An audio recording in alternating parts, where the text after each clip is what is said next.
true, pagan origin of heaven and hell. Why eternal reward was stolen from Persia.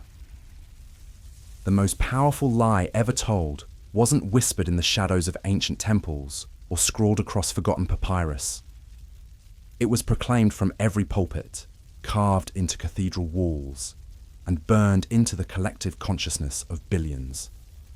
For over 2,000 years, we've been told that concepts of heaven and hell, divine judgment, and eternal reward emerged from the sacred traditions of Judaism and Christianity.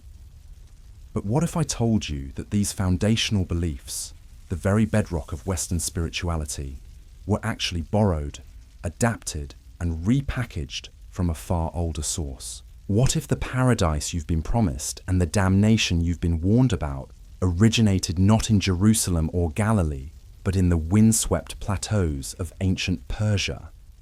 What if the most sacred doctrines of 3 major world religions were lifted wholesale from a faith that most people today have never even heard of? This isn't speculation. This isn't theory. This is documented history that religious institutions have spent centuries trying to bury. And by the time we're done here, you'll understand why they've worked so hard to keep this truth hidden. Because once you see the evidence, once you trace the bloodline of these beliefs back to their true origin, everything changes. Every sermon you've heard, every prayer you've whispered, every fear of judgment you've carried becomes part of a much larger, much stranger story. The religion we need to talk about is Zoroastrianism, and its prophet was a man named Zoroaster, also called Zarathustra. Long before Moses received the 10 Commandments, before Christ walked the shores of Galilee, before Muhammad received his revelations in the cave of Hira, this Persian prophet introduced concepts so revolutionary, so complete, and so compelling that they would reshape human understanding of life, death, and everything that comes after. But here's where it gets interesting. Zoroaster didn't just create a religion. He engineered a theological revolution that would infiltrate and transform every major monotheistic faith that followed. And the most remarkable part, he did it so thoroughly, so completely, that for centuries, scholars, priests, and believers assumed these ideas had always been part of their own traditions. Let me paint you a picture of the world before Zoroaster. In the ancient Near East, death was simple and depressing. When you died, regardless of whether you were a saint or a sinner, a king or a peasant, your soul descended to the same shadowy underworld. The Mesopotamians called it the land of no return. The early Hebrews called it Sheol, a dull, grey place where all the dead existed as weak shadows of their former selves. There was no judgment, no reward for virtue, no punishment for vice. Death was the great equalizer, and that equality was uniformly bleak. But sometime between 1500 and 1000 BCE, in the highlands of what is now Iran, a prophet emerged with a radically different vision. Zoroaster proclaimed that death wasn't the end of moral consequence, it was the beginning. He taught that after death, every soul would face individual judgment based on their earthly deeds. The righteous would ascend to a paradise of eternal bliss, while the wicked would descend to a realm of punishment and purification. Sound familiar? It should. Because these concepts, individual judgment after death, heaven as reward for the righteous, hell as punishment for the wicked, these weren't Jewish innovations. They weren't Christian revelations. They were Persian inventions, created by Zoroaster more than 1,000 years before Christ was born. But Zoroaster didn't stop there. His theological revolution included concepts that would become absolutely fundamental to later religions. The idea of a single, all-powerful creator God, locked in cosmic battle with an evil adversary.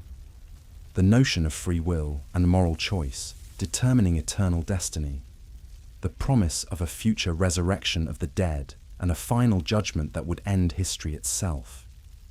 Even the concept of a savior figure who would come to redeem humanity. All of this originated in Persia, centuries before similar ideas appeared in Jewish, Christian, or Islamic texts. The Zoroastrian afterlife wasn't a vague, abstract concept. It was a detailed, sophisticated system that mapped out exactly what happened to the soul after death. According to Zoroastrian texts, when a person died, their spirit would linger near the body for 3 days and nights, experiencing anxiety and distress from the sudden separation. During this period, divine beings would prepare an account of the soul's good works and sins, creating a kind of spiritual ledger that would determine their fate. On the 4th day, the soul would begin its journey to the afterlife, guided by a spirit called Diana, who represented conscience and moral awareness. But the path to eternity wasn't direct.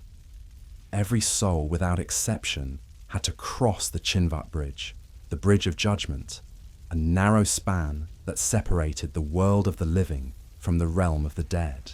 Here's where Zoroastrian theology becomes truly remarkable in its psychological sophistication. The bridge itself would transform based on the moral character of the soul attempting to cross it. For the righteous, it would become wide and stable, like a golden highway strewn with sweet-scented blossoms.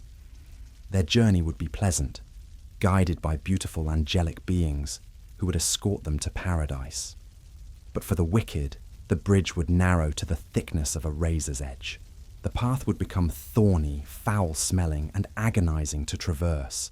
Demonic entities would emerge to drag these souls into the abyss below, where they would face punishment in the House of Lies, the Zoroastrian hell. What made this system revolutionary wasn't just its moral complexity, but its emphasis on individual responsibility and divine justice. In the ancient world, most people believed that fate was determined by the whims of the gods, by social status, or by ritual observance. Zoroaster taught something radically different, that every person, regardless of birth or station, had the power to choose their eternal destiny through their thoughts, words, and actions. This concept of moral agency, the idea that humans are free agents capable of choosing between good and evil, and that these choices have eternal consequences, would become absolutely central to Judaism, Christianity, and Islam. But it originated with Zoroaster in the Persian highlands, centuries before these other traditions emerged. The Zoroastrian paradise, called the House of Song, was described in terms that would later echo through Christian and Islamic visions of heaven. It was a realm of perfect light, eternal joy, and spiritual fulfillment, where the righteous would exist in harmony with the divine. The descriptions are remarkably detailed. A place of comfort, pleasure, and happiness that surpassed even the greatest earthly welfare, where there was no want, pain, or distress, but only pleasantness in an endless, boundless world of good. Conversely, Zoroastrian hell was not a place of arbitrary torment, but a realm where souls experienced consequences directly related to their earthly actions. It was described as deep and descending, dark and stinking, filled with terrible existences. But here's a crucial difference that sets Zoroastrianism apart from later traditions. The Persian hell wasn't eternal. It was reformative, designed to purify souls through appropriate punishment before they could eventually be redeemed and reunited with the divine. This brings us to perhaps the most remarkable aspect of Zoroastrian eschatology, the doctrine of universal salvation. Unlike the later monotheistic religions that would adopt many of its concepts, Zoroastrianism taught that ultimately every soul would be saved. Even the most wicked would eventually be purified and welcomed into eternal bliss. Hell was temporary, heaven was forever. But how did these Persian concepts migrate into Jewish, Christian, and Islamic thought? The answer lies in one of history's most consequential political events, the Babylonian exile and the subsequent Persian conquest of Babylon.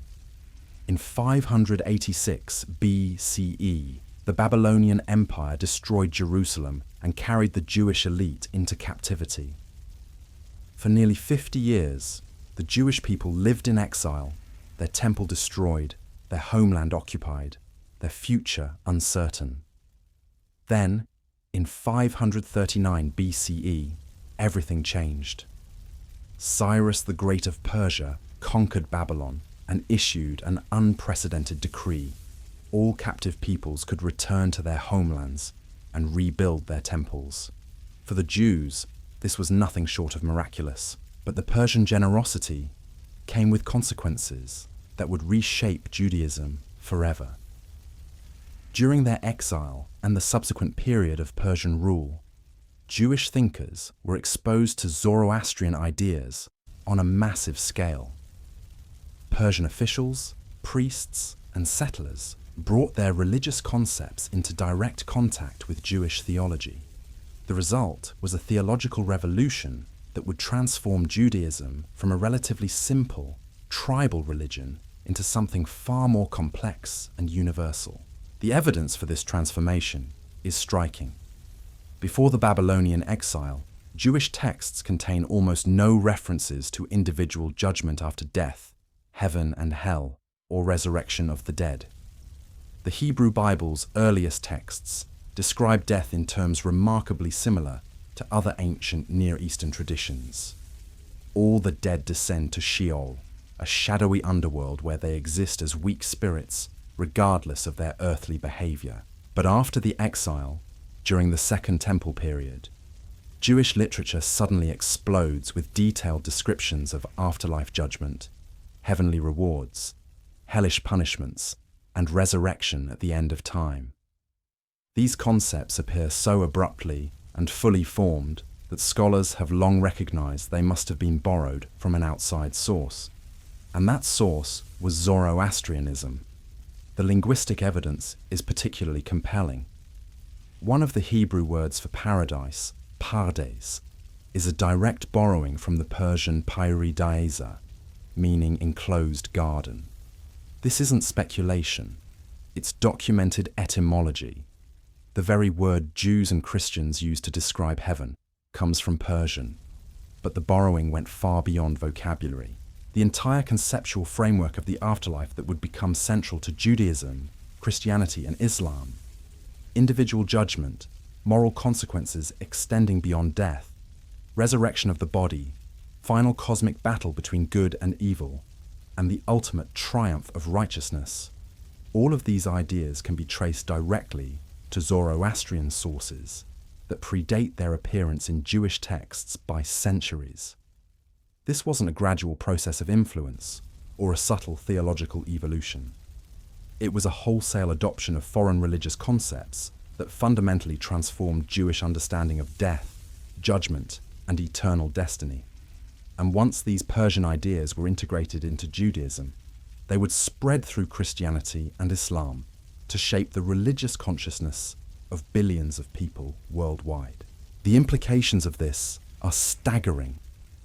The heaven you've been promised, the hell you've been warned about, the judgment you've been told awaits you after death. These aren't ancient Hebrew revelations or Christian innovations. They're Persian imports, adapted and repackaged by later religious traditions that have spent centuries claiming them as their own original insights. But why has this history been obscured? Why don't more people know that the fundamental concepts of the afterlife in Western religion originated in ancient Persia? The answer lies in the politics of religious authority and the uncomfortable questions that this knowledge raises about the originality and divine inspiration of supposedly revealed texts. Religious institutions have always derived their authority partly from claims of unique revelation and original insight. The idea that core doctrines were borrowed from earlier, foreign sources undermines these claims and raises troubling questions about the nature of religious truth. If heaven and hell came from Persia, what else might have been borrowed? If fundamental theological concepts migrated between cultures, how do we determine which religious tradition, if any, has access to ultimate truth? These questions become even more complex when we consider the sophisticated theological framework that Zoroaster created. This wasn't a primitive or simplistic belief system that was later refined by Jewish and Christian thinkers. Zoroastrianism was already remarkably developed, with detailed cosmology, complex angelology and demonology, sophisticated concepts of free will and moral responsibility, and a comprehensive vision of cosmic history that included creation, cosmic battle, and ultimate redemption. In many ways, what Zoroaster accomplished was even more impressive than what later religious founders would achieve. Moses received laws and commandments, but Zoroaster created an entire metaphysical system. Jesus preached about the kingdom of heaven, but Zoroaster had already mapped out its geography centuries earlier. Muhammad spoke of Judgment Day, but Zoroaster had already described the cosmic courtroom in vivid detail. This raises a profound question that cuts to the heart of religious authenticity. If these later prophets were receiving divine revelations, why were those revelations so remarkably similar to ideas that had already been circulating in Persian culture for centuries? Either God was remarkably repetitive in his communications, or something else was happening, something that religious authorities had been reluctant to acknowledge. The evidence becomes even more compelling when we examine the specific mechanisms through which these Persian concepts entered Jewish thought. It wasn't a mysterious process or a miraculous convergence of ideas. It was direct cultural transmission through documented historical channels that we can trace with remarkable precision. During the Persian period, which lasted from 539 to 332 BCE, the Jewish community wasn't just living under Persian rule. They were actively collaborating with Persian administrators, intermarrying with Persian families, and participating in Persian religious and cultural life. Persian officials governed Jewish territories. Persian priests conducted ceremonies that Jews witnessed. Persian religious texts circulated in communities where Jewish scribes and scholars lived and worked. This wasn't casual contact or peripheral influence. This was deep, sustained, intimate exposure to Zoroastrian theology over a period of more than 2 centuries. Jewish religious leaders weren't just aware of Persian beliefs. They were living and breathing in a Persian religious atmosphere that permeated every aspect of their daily lives. And the influence flowed in very specific directions that we can document. Before Persian contact, Jewish texts show no evidence of beliefs in individual afterlife judgment, detailed concepts of heaven and hell, or expectations of bodily resurrection. These concepts appear suddenly and fully formed in Jewish literature during and after the Persian period, often using Persian terminology and reflecting Persian theological frameworks. The Book of Daniel, written during this period, contains some of the Hebrew Bible's most detailed descriptions of afterlife judgment and resurrection. These passages read like Zoroastrian texts translated into Hebrew, complete with Persian cosmological concepts and Persian terminology for spiritual beings and afterlife destinations. But perhaps the most striking evidence comes from the development of Jewish angelology and demonology during this period. Early Jewish texts contain virtually no references to named angels beyond the most general terms. But during the Persian period, Jewish literature suddenly explodes with detailed hierarchies of angelic beings, each with specific names, functions, and attributes that correspond remarkably closely to Zoroastrian spiritual entities. The angel Michael, who becomes central to Jewish and Christian tradition as a warrior against evil, bears striking resemblance to the Zoroastrian Yazata Mitra, who serves as judge of souls and cosmic warrior for truth. The concept of Satan as a specific adversary of God, rather than simply a generic term for opposition, emerges during this period and reflects Persian concepts of Angra Mainyu, the destructive spirit who opposes divine will. These weren't subtle influences or vague parallels. These were direct borrowings of specific theological concepts, often retaining Persian names and attributes, even as they were integrated into Jewish religious thought. The evidence is so clear and overwhelming that even traditionally conservative biblical scholars have been forced to acknowledge Persian influence on Jewish eschatology, even if they remain reluctant to discuss the full implications of that influence. But the story doesn't end with Judaism. When Christianity emerged from its Jewish matrix, it inherited all of these Persian-derived concepts and amplified them even further. The Christian vision of heaven and hell, individual judgment after death, resurrection of the body, and cosmic battle between good and evil. All of these core Christian doctrines trace directly back to Zoroastrian sources through their Jewish intermediaries. Jesus himself, according to the Gospel accounts, spoke constantly about themes that would have been completely foreign to pre-exilic Jewish thought, but were perfectly familiar to anyone acquainted with Persian theology. The kingdom of heaven, eternal punishment for the wicked, resurrection at the end of time, final judgment based on moral behavior. These weren't revolutionary new revelations. They were Persian concepts that had been circulating in Jewish communities for centuries. The Apostle Paul, who did more than anyone else to shape early Christian theology, was deeply influenced by Persian dualistic concepts that had entered Judaism during the Persian period. His letters are filled with language about cosmic warfare between spiritual forces of good and evil, concepts that make perfect sense within a Zoroastrian framework, but would have been alien to earlier Jewish thought. Even the Christian concept of Jesus as a savior figure who would come to redeem humanity and defeat evil bears remarkable resemblance to the Zoroastrian Saoshyant, a future savior who would resurrect the dead, judge the living, and establish divine rule on earth. The parallels are so specific and detailed that they can't be explained as coincidental convergence or universal religious themes. Christianity didn't just borrow Persian concepts. It systematized and universalized them, creating a theological framework that would spread these originally Persian ideas throughout the Roman Empire and beyond.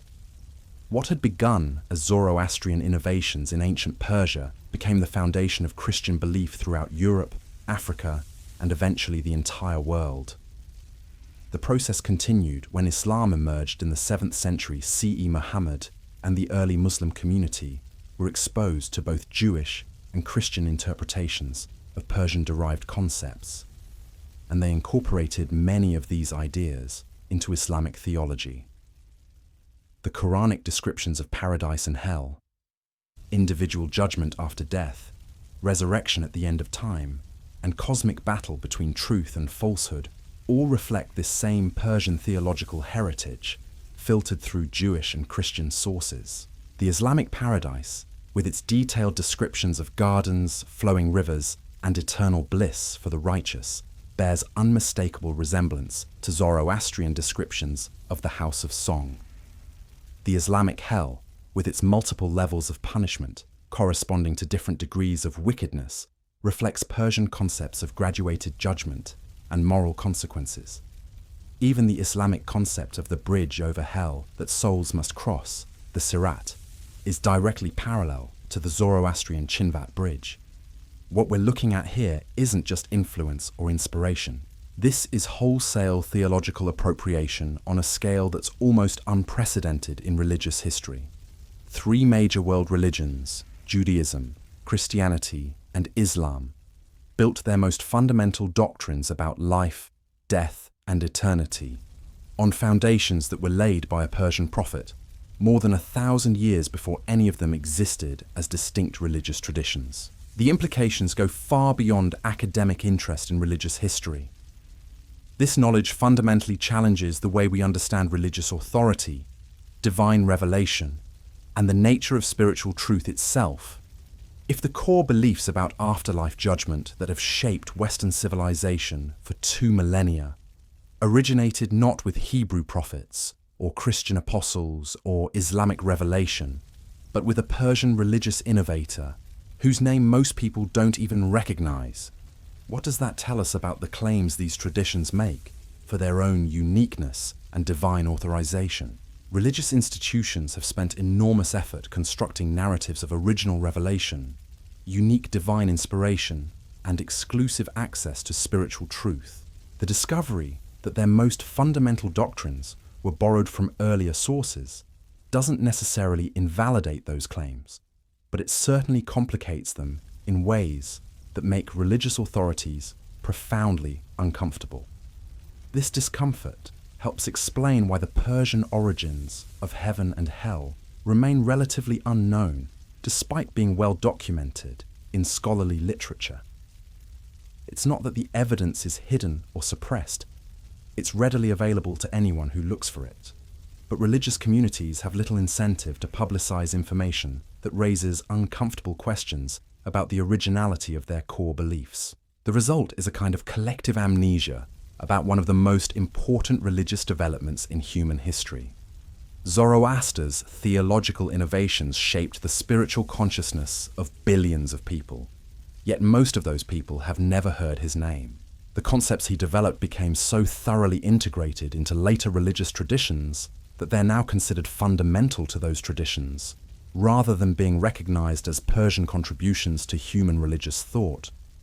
But perhaps the most remarkable aspect of this story isn't just the borrowing of concepts, it's how those concepts were transformed and adapted as they moved from one cultural context to another.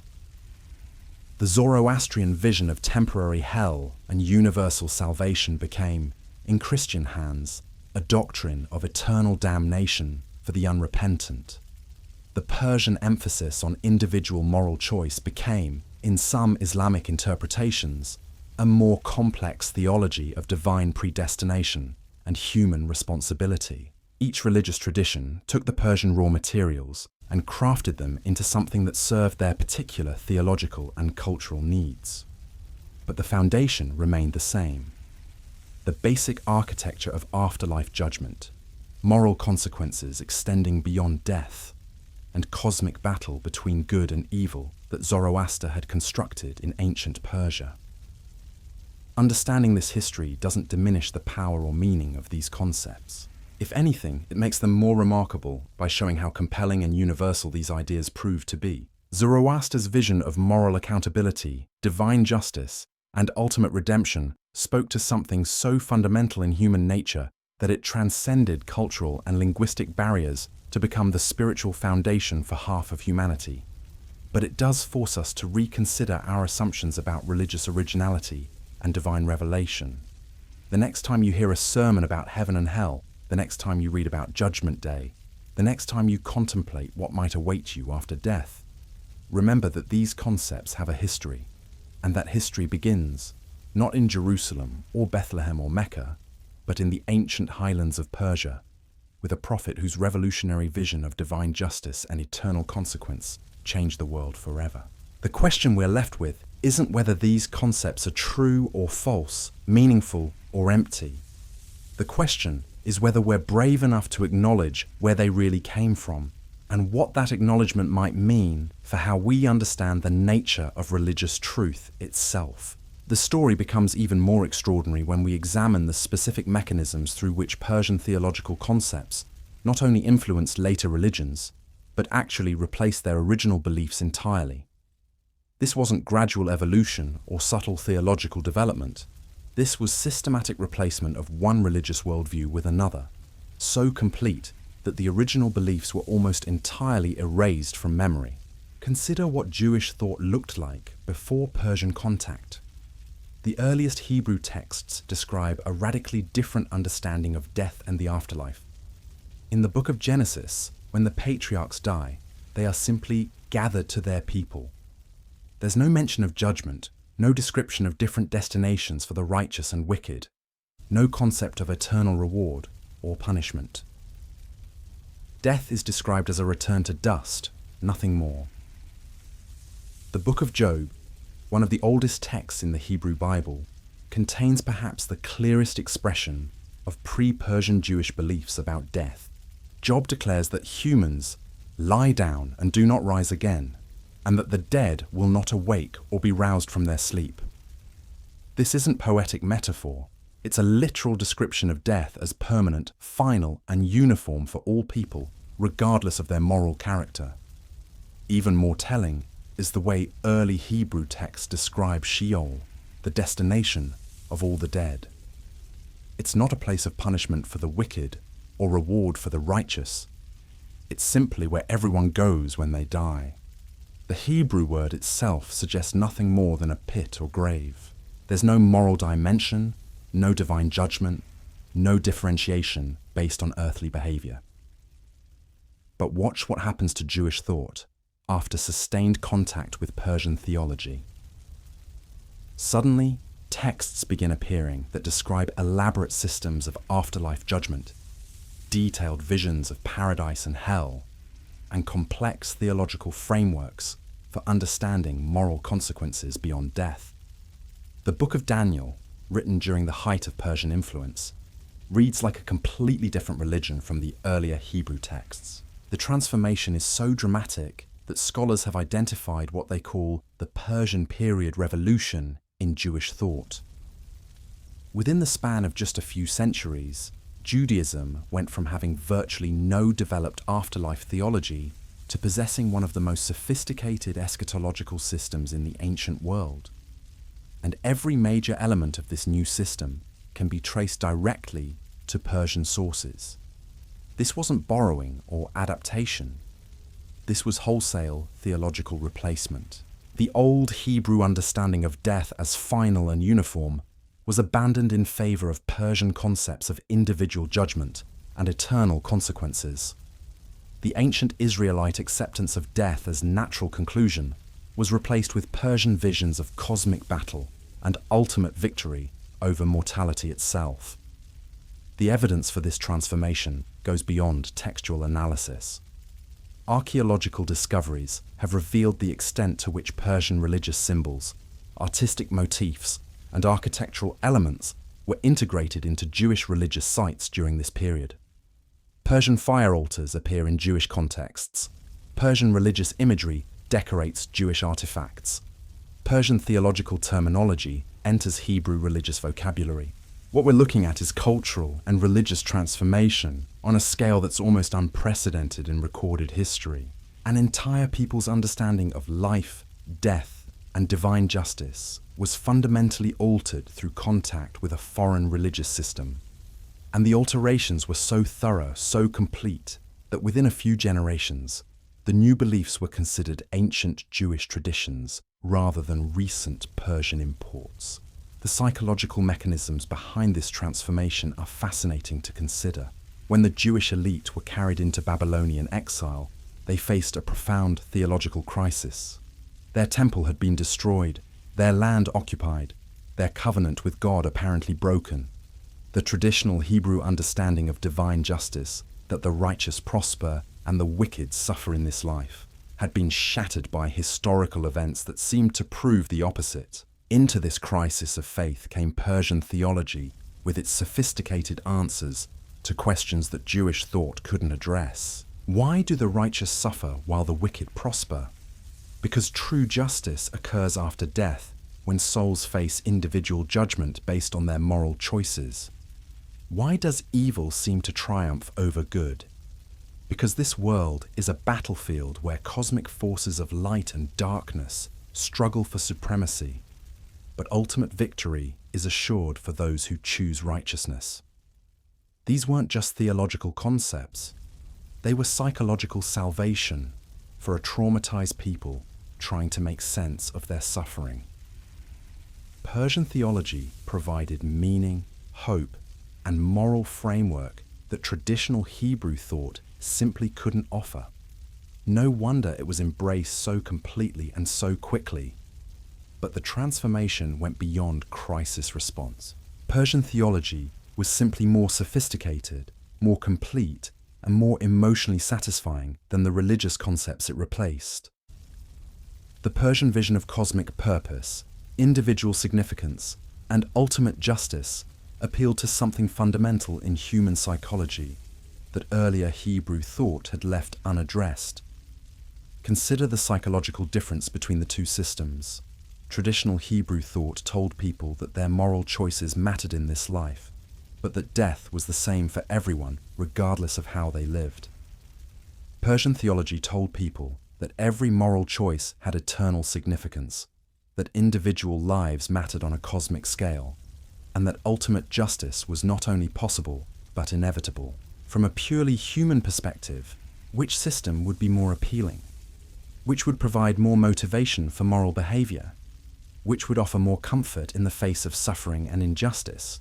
The answer is obvious, and it helps explain why Persian concepts spread so rapidly and completely through Jewish communities during the Persian period. The integration process was facilitated by the political and social realities of Persian rule. Unlike many ancient empires that imposed their religious beliefs through force, the Persian Empire practiced a policy of religious tolerance that allowed conquered peoples to maintain their traditional beliefs while exposing them to Persian theological concepts. This created an environment where religious ideas could mix and merge naturally without the resistance that would have accompanied forced conversion.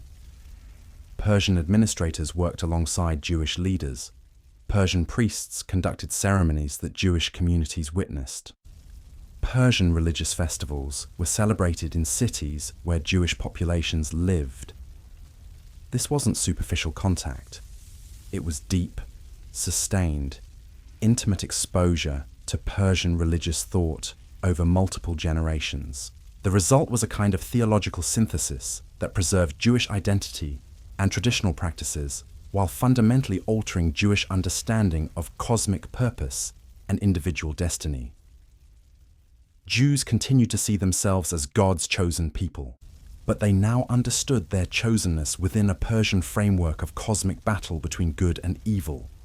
They maintained their traditional laws and customs, but they now believed these practices had consequences that extended far beyond this life. This synthesis was so successful that it became the foundation for all subsequent Jewish theological development. The Judaism that emerged from the Persian period wasn't the same religion that had entered Babylonian exile. It was a new creation that combined Hebrew tradition with Persian innovation to produce something unprecedented in human religious history. When Christianity emerged from this Persian-influenced Judaism, it took the synthesis even further. Jesus spoke about the kingdom of heaven using concepts and terminology that were thoroughly Persian in origin, though they had been mediated through centuries of Jewish theological development. The Christian emphasis on individual salvation, eternal judgment, and cosmic battle between good and evil all reflect this Persian heritage. Paul's letters, which shaped Christian theology more than any other single source, are saturated with Persian dualistic concepts that had entered Christian thought through their Jewish matrix. His descriptions of spiritual warfare, his emphasis on moral choice and eternal consequence, his vision of cosmic redemption, all of these core Christian ideas trace back through Jewish intermediaries to Persian origins. The Gospel of John, often considered the most theologically sophisticated of the Christian texts, reads like a Persian theological treatise, translated into Greek, and given a Christian narrative framework. Its emphasis on light versus darkness, truth versus falsehood, and eternal life versus spiritual death all reflect Persian theological categories that had become so thoroughly integrated into Jewish thought that they seemed like natural Christian developments.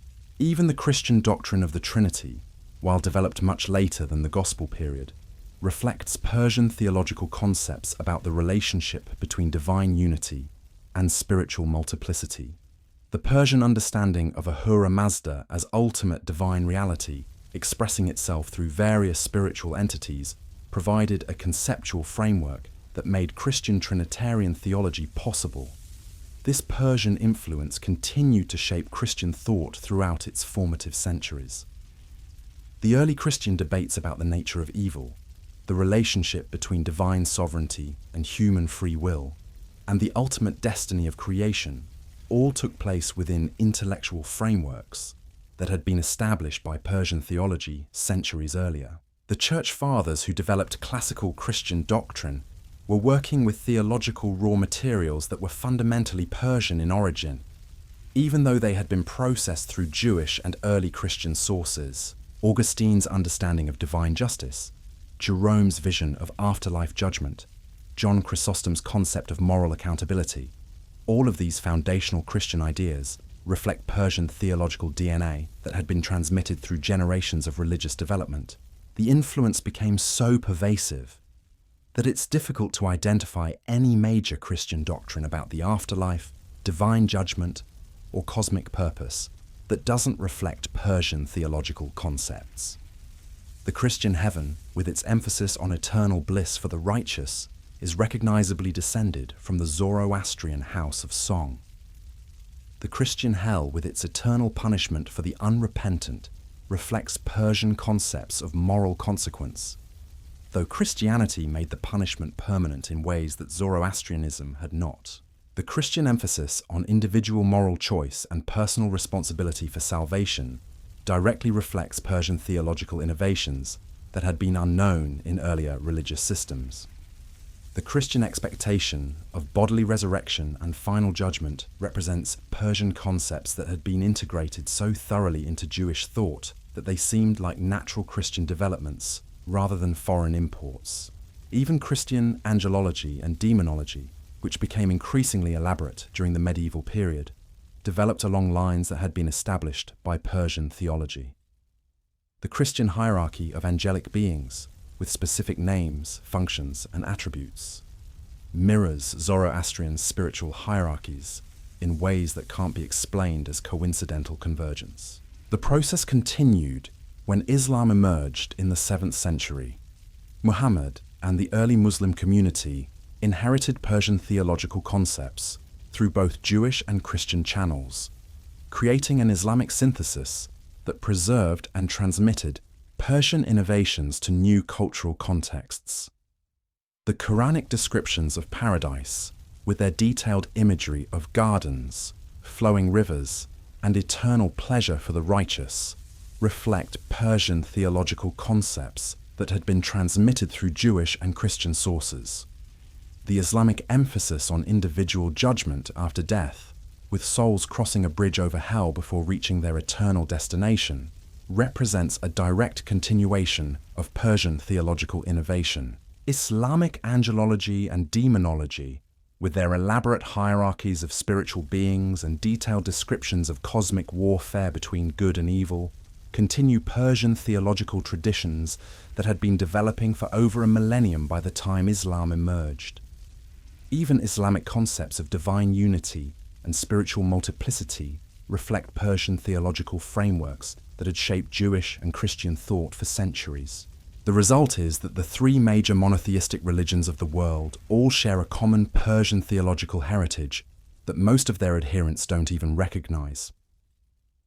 The heaven they hope for, the hell they fear, the judgment they expect after death.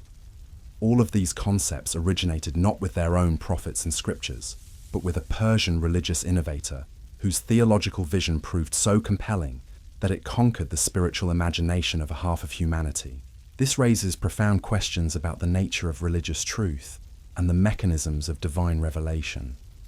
If core religious concepts can migrate between cultures so completely that their origins are forgotten, what does that tell us about the relationship between human religious creativity and divine inspiration? If theological innovations can be so thoroughly integrated into later religious traditions that they're considered original to those traditions, how do we evaluate claims of unique revelation and exclusive divine authorization? These aren't just academic questions. They go to the heart of how we understand religious authority, spiritual truth, and the development of human religious consciousness. The Persian origins of heaven and hell force us to confront uncomfortable realities about the way religious traditions develop, preserve their authority, and present their historical claims. Religious institutions have powerful incentives to maintain narratives of original revelation and unique divine inspiration. Acknowledging that core doctrines were borrowed from earlier sources undermines these narratives in ways that could threaten institutional authority and believer confidence. This helps explain why the Persian origins of these concepts remain relatively unknown, despite being well documented in scholarly literature. The silence isn't the result of conspiracy or deliberate suppression. It's the natural consequence of religious communities emphasizing information that supports their authority claims, while de-emphasizing information that complicates those claims. The result is a kind of selective historical memory that preserves institutional narratives while obscuring inconvenient historical realities. But the historical evidence is too clear and too overwhelming to ignore indefinitely. The Persian origins of heaven and hell represent one of the most important and least understood chapters in human religious development. Understanding this history doesn't necessarily invalidate later religious claims, but it certainly changes how we evaluate them. Perhaps most importantly, recognizing the Persian origins of these concepts helps us appreciate the remarkable achievement of Zoroaster and the Persian religious tradition he founded. This wasn't a primitive or simplistic belief system that was later refined by more sophisticated religious thinkers. Zoroastrianism was already remarkably developed, with complex theology, sophisticated understanding of human psychology, and compelling vision of cosmic purpose and individual significance. Zoroaster's theological innovations were so profound and so complete that they provided the conceptual framework within which most subsequent religious development in the Western world would take place. The questions he asked, the problems he identified, and the solutions he proposed became the foundation for religious thought that would eventually shape the consciousness of billions of people worldwide. The heaven you've been promised, the hell you've been warned about, the judgment you've been told awaits you after death. These aren't just religious concepts. They're monuments to one of the most creative and influential minds in human history. A Persian prophet whose theological vision was so compelling that it transcended every cultural and linguistic barrier to become the spiritual foundation of Western civilization. The story of how these concepts migrated from ancient Persia to modern religious consciousness is still being written. Each generation of believers adds new interpretations, new applications, and new understanding to theological concepts that began with Zoroaster more than 2.5 millennia ago.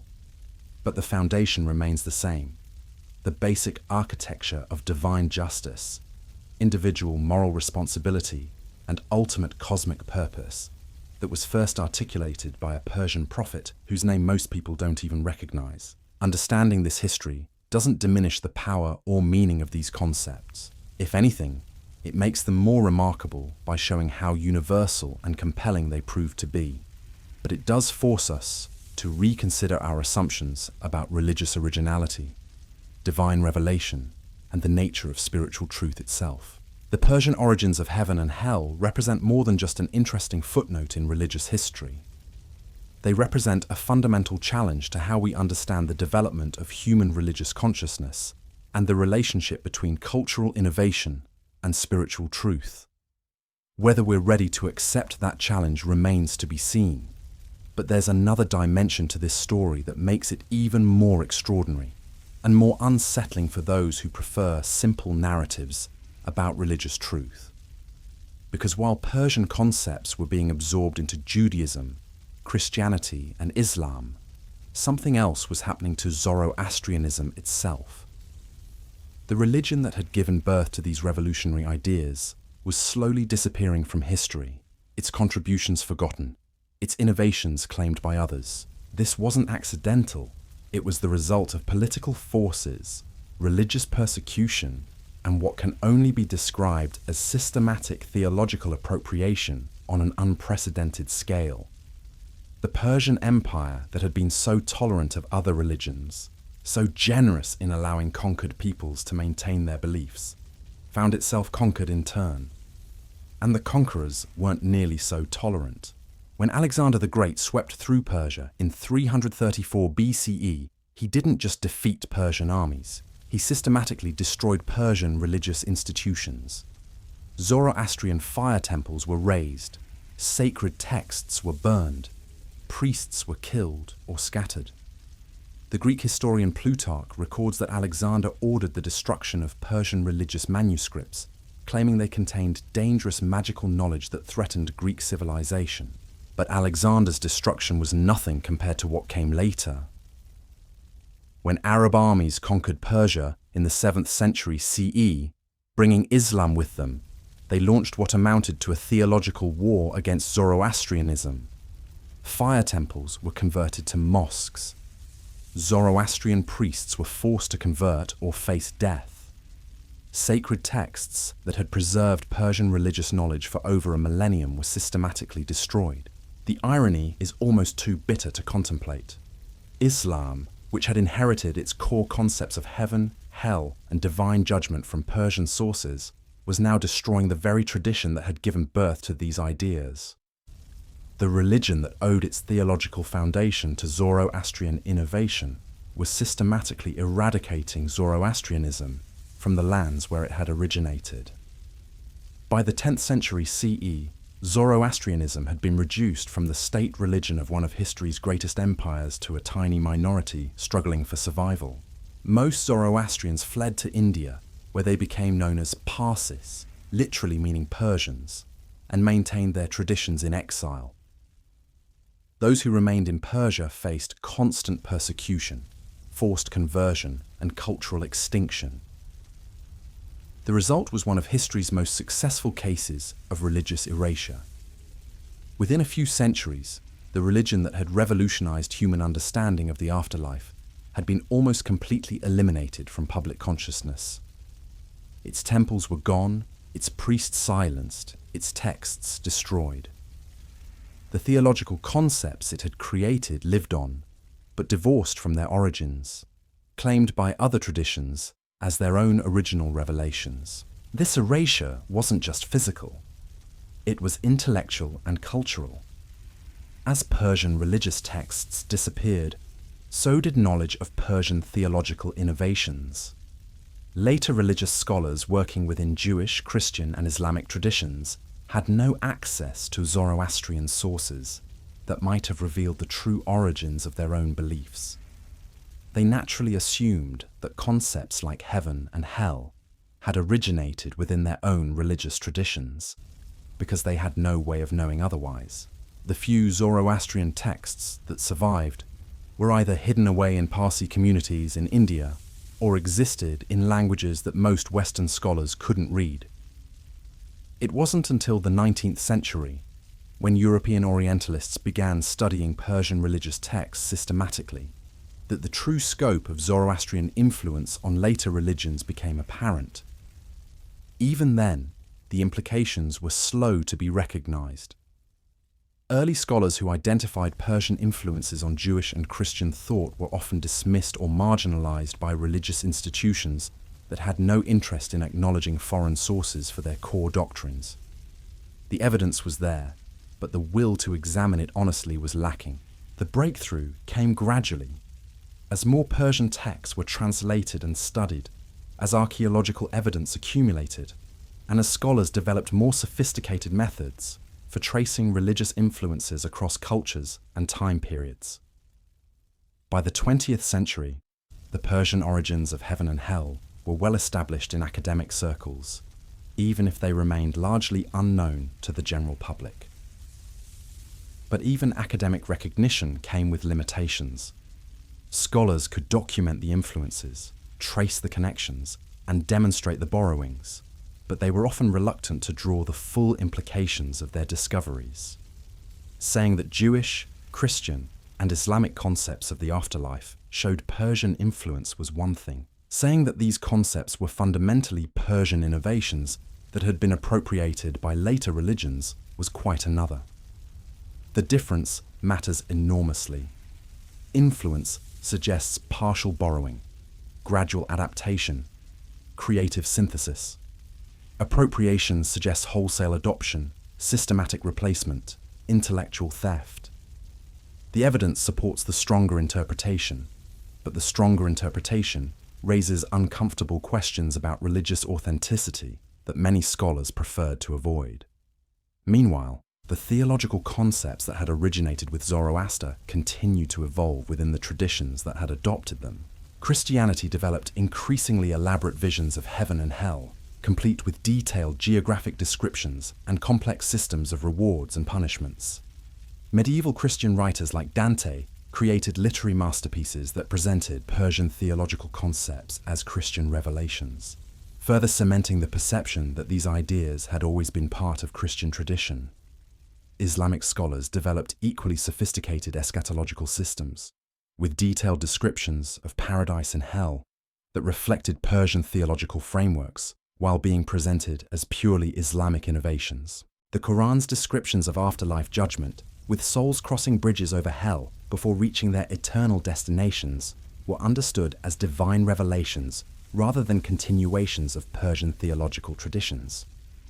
Jewish mystical traditions like Kabbalah developed complex angelologies and demonologies that drew heavily on Persian spiritual hierarchies, while presenting these systems as ancient Hebrew wisdom. The idea that fundamental Jewish concepts about spiritual beings and cosmic warfare might have Persian origins was simply not considered. Each tradition elaborated on the Persian foundation in ways that reflected their particular cultural contexts and theological needs. But the foundation remained recognizably Persian for anyone who knew how to look for it. The basic architecture of individual judgment, moral consequences extending beyond death, and cosmic battle between good and evil that Zoroaster had constructed remained intact beneath all the later elaborations. This process of elaboration and cultural adaptation helps explain why the Persian origins of these concepts remained hidden for so long. By the time European scholars began studying comparative religion systematically, the original Persian theological concepts had been so thoroughly integrated into later traditions and so extensively developed within those traditions that they seemed like natural outgrowths of Jewish, Christian, and Islamic thought rather than foreign imports. The situation was complicated further by the fact that Zoroastrianism itself had not remained static. The Persian religion continued to develop and change over the centuries, responding to Greek philosophical influences, absorbing elements from other religious traditions, and adapting to new political and cultural circumstances. By the time scholars began comparing Zoroastrian and later religious texts, both traditions had evolved significantly from their original forms. This made it difficult to trace influences and establish clear lines of theological development. Scholars could see that Persian and later religious concepts were remarkably similar, but determining which tradition had influenced which, and in what direction the influences had flowed, required careful analysis of textual evidence, historical context, and chronological development. The work was further complicated by the fact that most Persian religious texts had been destroyed or lost over the centuries. Scholars working on these questions often had to piece together Persian theological concepts from fragmentary sources, later commentaries, and texts that had been preserved in translation rather than in their original languages. Despite these challenges, the evidence for Persian influence on later religious traditions became increasingly overwhelming as more texts were discovered and analysed. The parallels weren't just general similarities that might be explained as universal religious themes. They were specific, detailed correspondences that could only be explained as direct cultural transmission. The vocabulary was often identical, with Persian religious terms appearing in Hebrew, Greek, and Arabic religious texts. The conceptual frameworks were parallel, with complex theological systems showing point-by-point correspondence between Persian and later sources. Even the narrative structures were similar, with stories about afterlife judgment, cosmic warfare, and divine redemption following patterns that had been established in Persian religious literature centuries earlier. The accumulation of evidence eventually reached a tipping point where denial became impossible. By the late 20th century, most serious scholars of comparative religion accepted that Persian theological concepts had profoundly influenced Jewish, Christian, and Islamic thought. The only remaining questions concerned the extent and mechanisms of that influence. But academic acceptance didn't translate into popular awareness. Religious communities continued to present their theological concepts as original revelations rather than Persian inheritances. Religious education continued to ignore Persian contributions to their traditions. Popular religious literature continued to trace concepts like heaven and hell to Hebrew prophets and Christian apostles, rather than to Persian religious innovators. The result is that most believers today remain unaware that their most fundamental beliefs about death, judgment, and eternity originated in ancient Persia. They've inherited Persian theological concepts through Jewish, Christian, and Islamic intermediaries, but they have no idea where those concepts actually came from. They're practicing Persian religion without knowing it. This ignorance isn't entirely accidental. Religious institutions have powerful incentives to maintain narratives of original revelation and unique divine inspiration. Acknowledging Persian origins for core theological concepts would complicate these narratives in ways that could undermine institutional authority and believer confidence. There's also a deeper psychological dimension to consider. For believers who have built their spiritual lives around concepts of heaven and hell, discovering that these concepts originated in a foreign religious tradition can be profoundly disorienting. It raises questions not just about theological accuracy, but about personal identity and spiritual authenticity. If the heaven you've been promised and the hell you've been warned about originated in ancient Persia, rather than in your own religious tradition, what does that mean for your faith? If the judgment you expect after death reflects Persian rather than Hebrew or Christian or Islamic concepts, how do you evaluate the truth claims of your own religious community? These aren't easy questions, and they don't have simple answers. But they're questions that anyone seriously interested in understanding the nature of religious truth needs to confront. The Persian origins of heaven and hell aren't just historical curiosities. They're challenges to fundamental assumptions about religious authenticity and divine revelation. The challenge becomes even more pointed when we consider the sophisticated theological framework that Zoroaster created. This wasn't a primitive belief system that was later refined and improved by more advanced religious thinkers.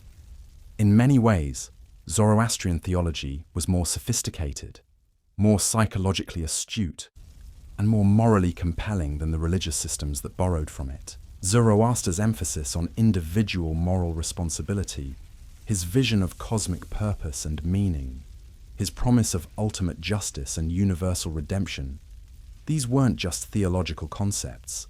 They were solutions to fundamental human problems that earlier religious traditions had been unable to address effectively. The Hebrew Bible's older texts offer little comfort to people suffering injustice in this life.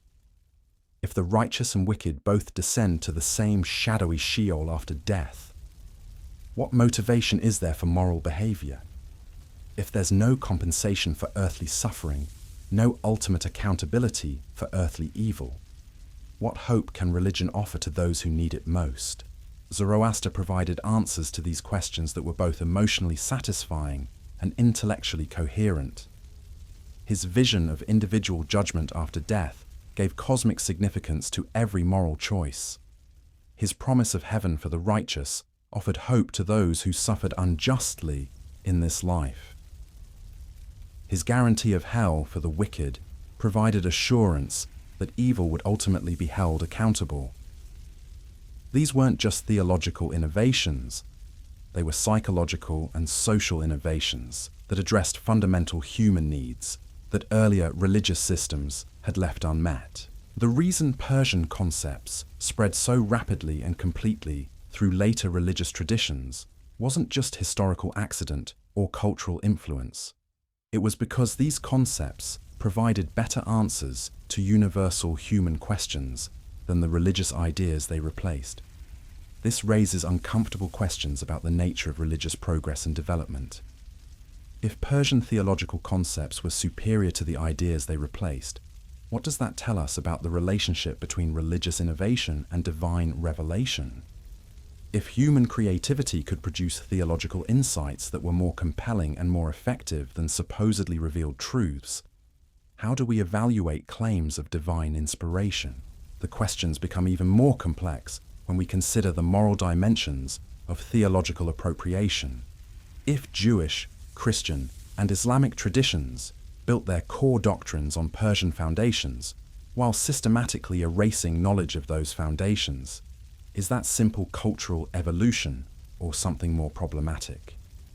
There's no question that later religious traditions developed Persian concepts in creative and meaningful ways. Christianity's emphasis on divine love, Islam's focus on social justice, Judaism's commitment to ethical monotheism, all of these represent genuine theological innovations that went beyond what Zoroastrianism had achieved. But the foundational concepts, individual judgment after death, heaven and hell as moral destinations, cosmic battle between good and evil, ultimate divine justice, these remained fundamentally Persian in origin, even as they were elaborated within later religious frameworks. The question is whether appropriating these concepts while erasing their origins crosses a line from legitimate cultural development to something more ethically questionable. The answer probably depends on whether the appropriation was conscious and deliberate or unconscious and gradual. If later religious leaders knowingly borrowed Persian concepts while claiming them as original revelations, that would constitute intellectual and spiritual dishonesty on a massive scale.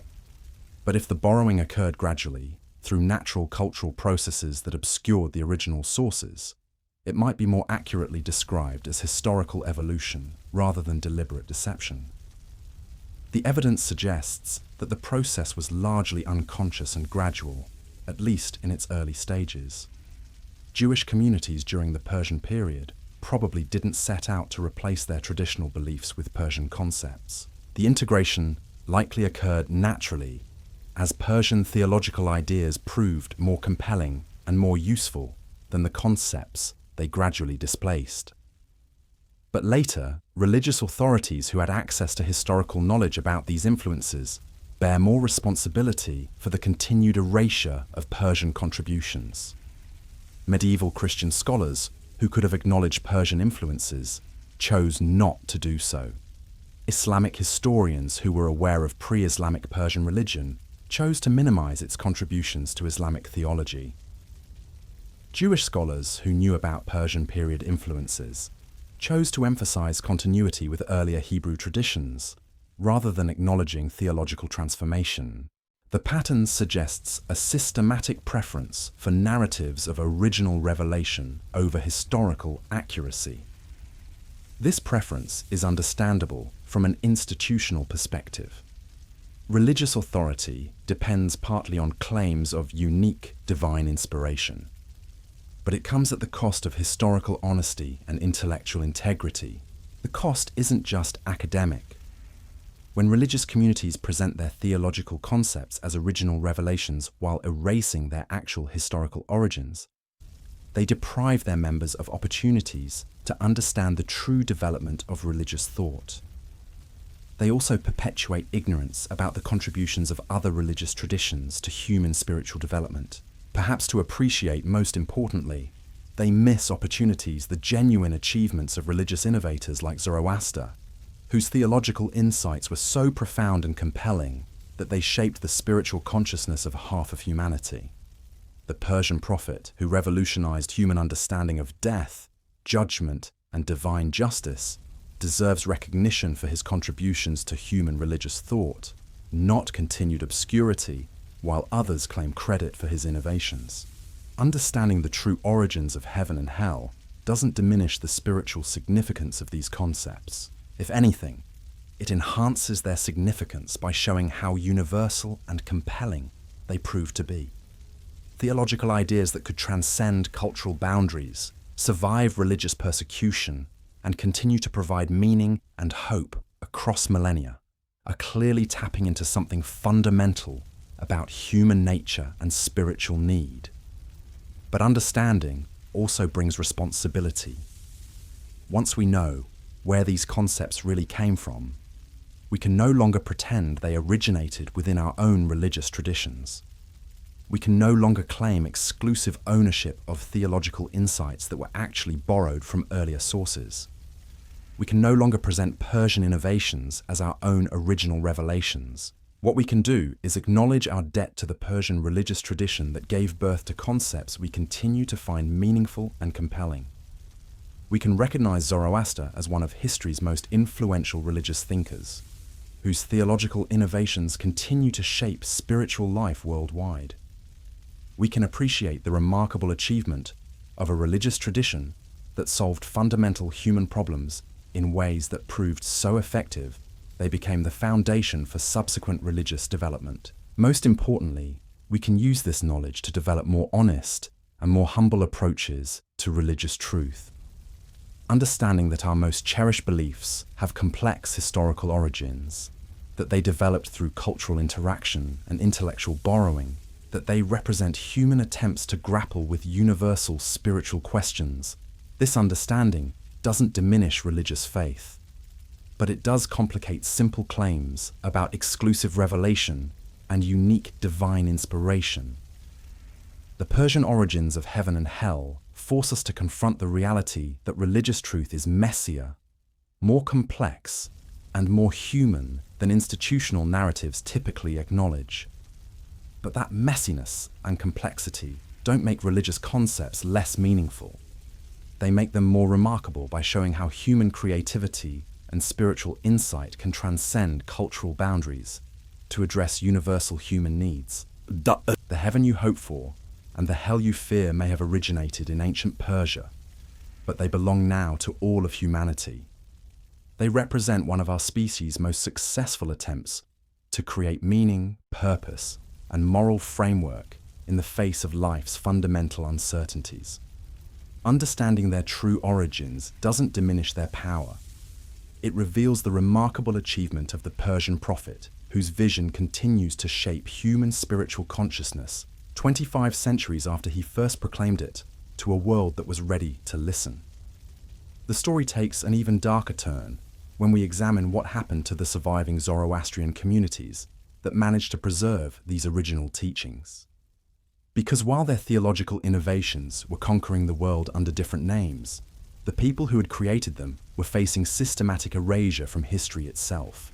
The few thousand Parsis who fled to India carried with them not just their religious practices, but the living memory of what their tradition had actually contributed to human spiritual development. They knew that the concepts of heaven and hell that dominated the religious landscape of their time had originated with their own prophet. They understood that the cosmic dualism shaping Christian theology was essentially Zoroastrian in nature. They recognized that Islamic descriptions of paradise and divine judgment were elaborations of ideas that Zoroaster had articulated over a millennium earlier. But they were powerless to reclaim credit for these innovations. They were a tiny minority in a foreign land, struggling to maintain their own traditions while watching the rest of the world practice versions of their religion without acknowledgement or recognition.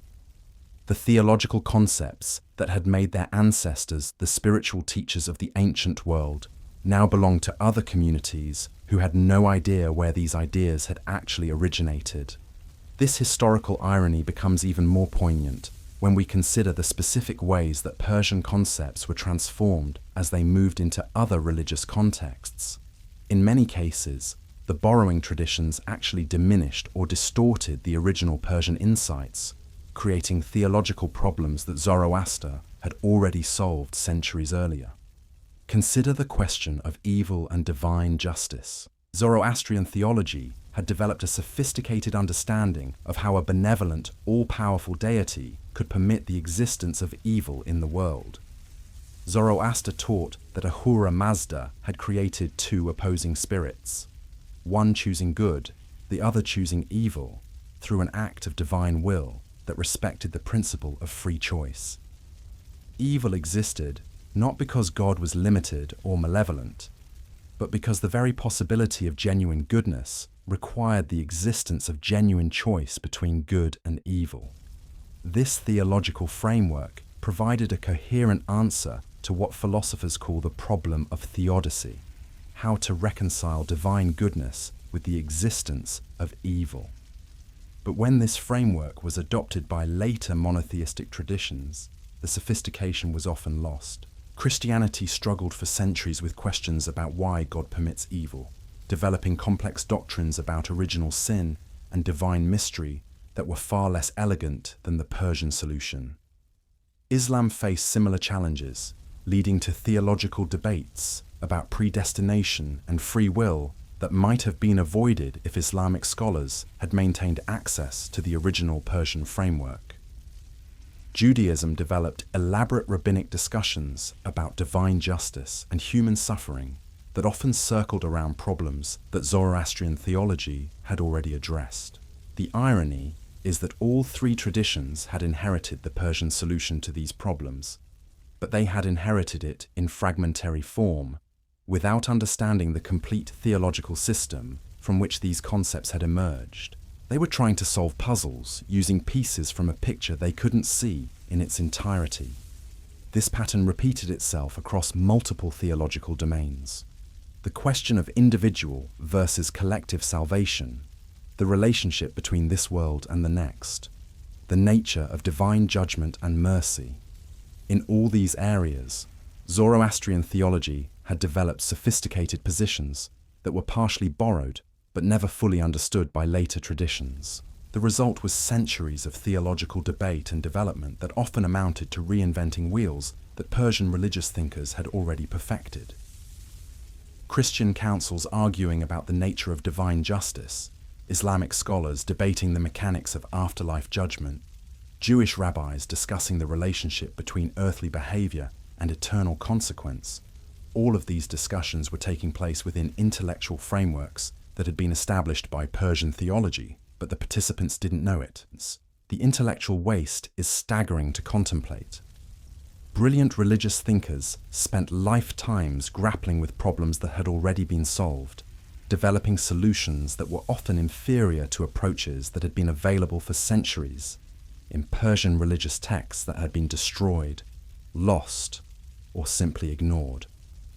But perhaps even more troubling is what this history reveals about the mechanisms of religious authority and the politics of theological truth.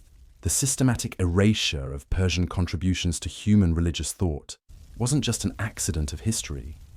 It was the result of conscious choices made by religious and political leaders who had powerful incentives to maintain narratives of original revelation and unique divine inspiration. When early Christian theologians had access to information about Persian influences on Jewish thought, they chose to minimize or ignore these influences in their theological writings. When Islamic scholars were aware of pre-Islamic Persian religious traditions, they chose to present Islamic concepts as pure divine revelations rather than acknowledging their historical development. When Jewish scholars during the medieval period had access to information about Persian period influences, they chose to emphasize continuity with earlier Hebrew traditions, rather than acknowledging theological transformation. These weren't innocent oversights or simple gaps in knowledge. These were deliberate editorial choices made by people who understood that acknowledging foreign sources for core religious concepts would complicate claims of divine revelation and unique spiritual authority. The pattern reveals something uncomfortable about how religious institutions manage historical information. When historical facts support institutional narratives, they're emphasized and celebrated. When historical facts complicate institutional narratives, they're minimized, reinterpreted, or simply ignored. The result is a systematic distortion of religious history that serves institutional interests while obscuring important truths about human spiritual development. This distortion has costs that extend far beyond academic accuracy. When religious communities present their theological concepts as original revelations while erasing their actual historical origins, they perpetuate ignorance about the interconnectedness of human religious thought. They encourage believers to think of their own traditions as uniquely favored by divine revelation, while viewing other traditions as inferior or misguided. The reality revealed by studying Persian influences is quite different. Human religious development has been a collaborative process, with insights and innovations moving between traditions, building on each other, creating synthetic solutions to universal spiritual problems. The theological concepts that shape modern religious consciousness aren't the products of isolated divine revelations. They're the accumulated wisdom of generations of religious thinkers working across cultural boundaries to address fundamental human needs. Understanding this collaborative nature of religious development doesn't diminish the significance of individual religious traditions. If anything, it enhances their significance by showing how they've contributed to and benefited from a larger human conversation about meaning, purpose, and spiritual truth. But it does require a more humble and more honest approach to religious authority. Claims of exclusive divine favor, unique revelation, and superior spiritual insight become much harder to maintain when we understand how extensively religious traditions have borrowed from and built upon each other. The Persian origins of heaven and hell represent just one example of this larger pattern of religious interconnectedness. Similar stories could be told about the movement of theological concepts from Buddhism into Christianity, from Greek philosophy into Islam, from Egyptian mystery religions into Judaism. The history of human religious thought is a borrowing and synthetic history of cultural exchange, intellectual innovation. Recognizing this history doesn't require abandoning religious faith or rejecting claims of divine inspiration, but it does require developing more sophisticated understandings of how divine truth might work through human cultural processes, how revelation might operate through historical development, how spiritual insight might emerge from the collaborative efforts of religious communities across time and space. These are complex theological questions that don't have simple answers, but they're questions that anyone seriously interested in understanding religious truth needs to grapple with. The alternative is to remain trapped in historical narratives that serve institutional interests while obscuring important truths about human spiritual development. The Persian origins of heaven and hell also raise important questions about religious justice and historical acknowledgement. If Zoroaster's theological innovations have shaped the spiritual consciousness of billions of people worldwide, doesn't he deserve recognition for those contributions? If Persian religious thought provided foundational concepts for 3 major world religions, shouldn't that contribution be acknowledged and celebrated, rather than erased and forgotten? The continued obscurity of Zoroaster's contributions represents a kind of intellectual injustice that goes beyond mere historical inaccuracy. It's the erasure of one of humanity's most influential religious thinkers from the story of human spiritual development. It's the denial of credit where credit is clearly due. This erasure has practical consequences as well as moral ones. When people don't understand where their religious concepts actually came from, they're less likely to appreciate the cultural and historical processes that shaped those concepts. They're more likely to view their beliefs as timeless truths rather than historical developments. They're more likely to resist new theological insights because they don't understand how their existing beliefs evolved through openness to outside influences.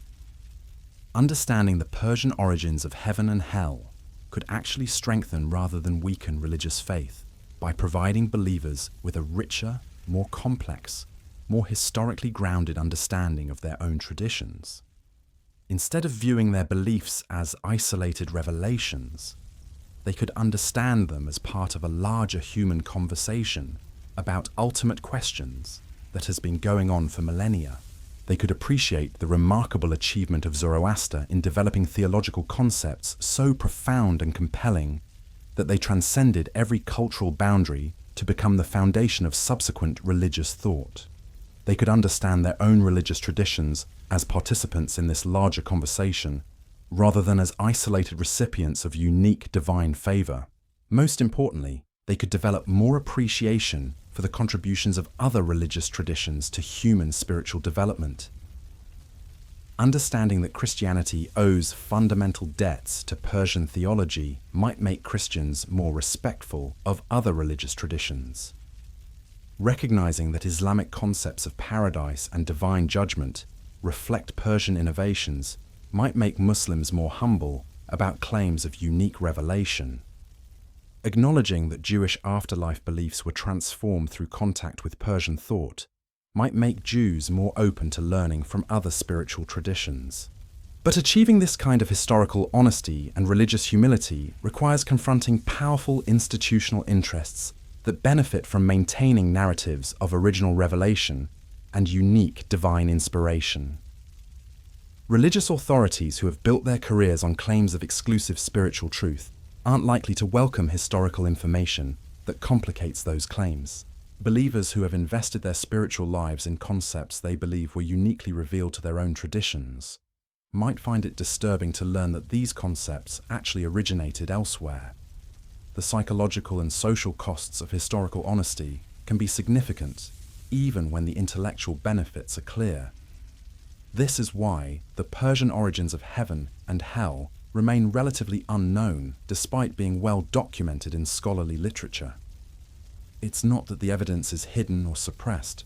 It's readily available to anyone who looks for it. But there are powerful incentives not to look too closely, and even stronger incentives not to publicize what's found when looking does occur. The result is a kind of collective historical amnesia that serves institutional interests while depriving people of important knowledge about their own spiritual heritage. Most believers today practice religions that are fundamentally shaped by Persian theological innovations, but they have no idea where these innovations came from or how they developed over time. This amnesia isn't just unfortunate, it's dangerous. When people don't understand the historical development of their own beliefs, they're more likely to hold those beliefs rigidly and defensively. They're more likely to view challenges to their beliefs as attacks on divine truth, rather than as opportunities for deeper understanding. They're more likely to reject new theological insights that might actually strengthen and deepen their faith. Understanding the Persian origins of heaven and hell could help religious communities develop more flexible, more historically informed, more intellectually honest approaches to their own traditions. But achieving this understanding requires courage, the courage to confront uncomfortable historical realities, to question received narratives about religious origins, to acknowledge debts to traditions that have been marginalized or forgotten. It also requires wisdom, the wisdom to understand that historical complexity doesn't diminish religious truth but enriches it, that acknowledging human elements in religious development doesn't negate divine inspiration, but provides a more sophisticated understanding of how divine truth might work through human cultural processes. Most of all, it requires humility, the humility to acknowledge that our own religious traditions don't have exclusive access to divine truth, that they've benefited from the insights and innovations of other traditions, that they're part of a larger human conversation about ultimate meaning that transcends any single cultural or religious boundary. The heaven you hope for and the hell you fear may have originated in ancient Persia, but they belong now to all of humanity. They represent one of our species' most remarkable achievements in creating meaning, purpose, and moral framework in the face of life's fundamental uncertainties.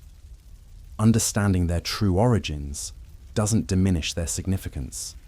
It reveals the collaborative nature of human spiritual development and the profound achievement of a Persian prophet whose vision continues to shape human consciousness 25 centuries after he first articulated it. But there's one more dimension to this story that we haven't fully explored. One that might be the most significant of all. Because the Persian origins of heaven and hell don't just tell us about the past. They reveal something crucial about the present and future of human religious consciousness. The same processes that allowed Persian theological concepts to spread throughout the ancient world are still operating today. Religious ideas continue to move between traditions, continue to evolve through cultural contact, continue to address universal human needs that transcend any single religious or cultural boundary. Understanding how this process worked in the past can help us understand how it's working now and how it might work in the future. The story of Zoroaster's theological innovations spreading throughout the ancient world isn't just ancient history. It's a template for understanding contemporary religious development and a preview of possibilities that lie ahead. We're living through our own period of unprecedented religious and cultural exchange. Ideas that once took centuries to spread between civilizations now move around the globe in hours through digital networks. theological concepts that were once confined to isolated religious communities are now freely available to anyone with an internet connection. The barriers that once protected religious traditions from outside influences have largely collapsed. This creates opportunities and challenges that mirror what happened during the Persian period of Jewish history. Just as Jewish communities 2.5 millennia ago were exposed to compelling Persian theological concepts that fundamentally transformed their understanding of death and divine justice, contemporary religious communities are being exposed to spiritual ideas from traditions they might never have encountered in earlier eras. The question is whether modern religious institutions will prove as adaptable as their ancient counterparts, or whether they'll resist the kind of theological evolution that allowed Persian concepts to reshape the spiritual landscape of the ancient world. Early indicators suggest a mixed picture. Some religious communities are embracing new theological insights from other traditions, while others are retreating into fundamentalism and doctrinal rigidity. But the underlying dynamics haven't changed. Religious concepts that address fundamental human needs continue to spread across cultural boundaries, regardless of institutional resistance. Theological ideas that provide compelling answers to universal spiritual questions continue to find audiences among people searching for meaning and purpose. The Buddhist concept of mindfulness has already penetrated deeply into Western religious consciousness, appearing in Christian meditation practices, Jewish spiritual disciplines, and secular therapeutic approaches. Hindu concepts of karma and dharma have influenced how many Westerners think about moral cause and effect, even when they don't explicitly embrace Hindu theology. Islamic concepts of social justice and divine mercy are reshaping Christian liberation theology and progressive Jewish thought. Indigenous spiritual practices emphasizing connection with nature are influencing environmental movements within traditional Western religions. These contemporary examples of cross-cultural theological transmission follow patterns that were established during the Persian transformation of ancient religious thought. Compelling spiritual concepts transcend their original cultural context when they address universal human needs more effectively than existing alternatives. The process isn't always smooth or conscious. Religious communities often resist acknowledging foreign influences on their developing thought, just as early Jewish, Christian, and Islamic communities minimize Persian contributions to their theological systems. But resistance doesn't prevent transmission. It just makes it less visible and less honest. What makes our contemporary situation different from the ancient Persian influence is the speed and scale of cultural exchange. Where it took centuries for Persian concepts to fully transform Jewish thought, contemporary theological influences can spread globally within decades. Where ancient religious communities had limited access to foreign theological concepts, modern communities are flooded with spiritual ideas from every tradition on earth. So the next time you bow your head in prayer, the next time you contemplate eternity, the next time someone speaks of paradise or damnation, remember this. You're participating in a conversation that began not in the deserts of Israel or the hills of Galilee, but in the ancient highlands of Persia, with a prophet whose name has been erased from the story he created. The heaven you seek and the hell you fear are monuments to Zoroaster's revolutionary vision of divine justice, a vision so compelling it conquered the world while its creator vanished into obscurity. The truth has been hidden long enough.